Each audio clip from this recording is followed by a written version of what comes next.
Assalamualaikum warahmatullahi wabarakatuh. Saya Rafika Zuri. Pada video kali ini aku akan membahas tentang paradigma penelitian. Penelitian pada dasarnya adalah proses untuk melakukan, menemukan atau menginformasikan kebenaran. Nah, nantinya untuk mencapai tujuan tersebut dari penelitian, maka diperlukan pendekatan yang sesuai karena pendekatan yang dipilih akan sangat mempengaruhi seluruh proses penelitian nantinya. Oleh karena itu, sudah seharusnya pendekatan itu ditetapkan secara jelas sejak awal. Karena hal itu sangat bergantung pada paradigma yang dipegang oleh peneliti nanti.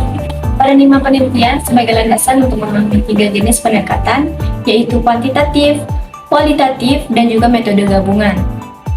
Nah, untuk paradigma penelitian itu sendiri merupakan kerangka konseptual atau sudut pandang yang digunakan oleh peneliti, yakni untuk memahami dan juga menginterpretasi fenomena yang diteliti nantinya.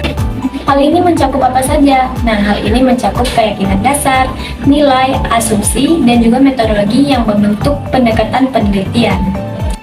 Salah satu fungsi dari paradigma penelitian ini adalah kita dapat menentukan penelitian. Nah, kalau misalnya sudah dapat menentukan penelitian, maka kita juga dapat merumuskan masalah nantinya. Nah, kemudian ada beberapa ragam paradigma yang perlu diketahui. Yang pertama adalah paradigma positivis. Paradigma positifis ini adalah pandangan paradigma yang berakar pada hukum-hukum dan juga prosedur yang tetap. Ilmu yang dianggap bersifat deduktif, dimulai dari konsep, umum, dan abstrak, menuju yang konkret dan spesifik. Ilmu yang memetik tentunya hal tersebut didasarkan pada hukum-hukum kausal yang bersifat universal dan melibatkan sejumlah variabel. Nah, paradigma positivis pada akhirnya memunculkan pendekatan kuantitatif. Jadi, paradigma positivis ini menekankan pada objektivitas penelitian yang dilakukan dengan pendekatan ilmiah dan juga berdasarkan fakta yang empiris. Kemudian yang kedua adalah paradigma interpretatif. Pendekatan interpretatif berasal dari usaha untuk menemukan pemahaman tentang peristiwa sosial dan budaya yang didasarkan pada perspektif dan juga pengalaman subjek yang diteliti. Interpretatif ini melihat fakta sebagai suatu yang unik dan memiliki konteks dan juga makna yang khusus sebagai esensi dalam memahami makna sosial.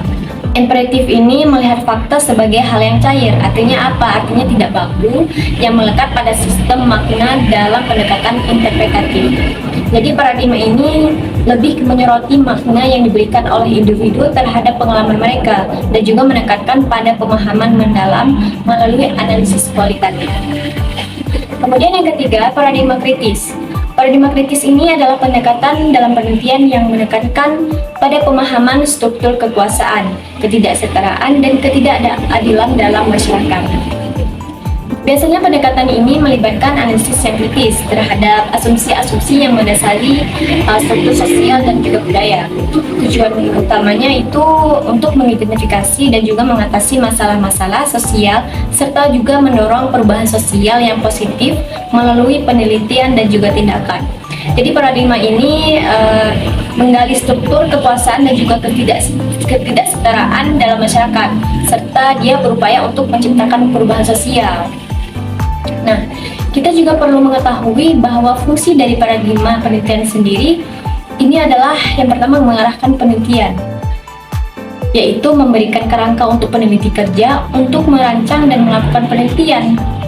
Kemudian yang kedua, menginformasikan pendekatan metodologis, yakni membantu dalam pemilihan metode dan juga teknik apa yang diteliti dalam penelitian sesuai nantinya. Kemudian berfungsi untuk mengarahkan interpretasi hasil, yakni dia akan memandu cara peneliti memahami dan juga menjelaskan temuan mereka.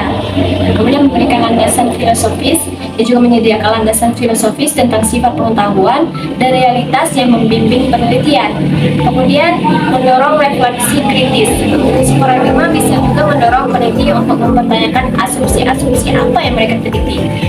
Dan mereka juga mengembangkan pemahaman yang lebih mendalam tentang subjek yang ditelitinya.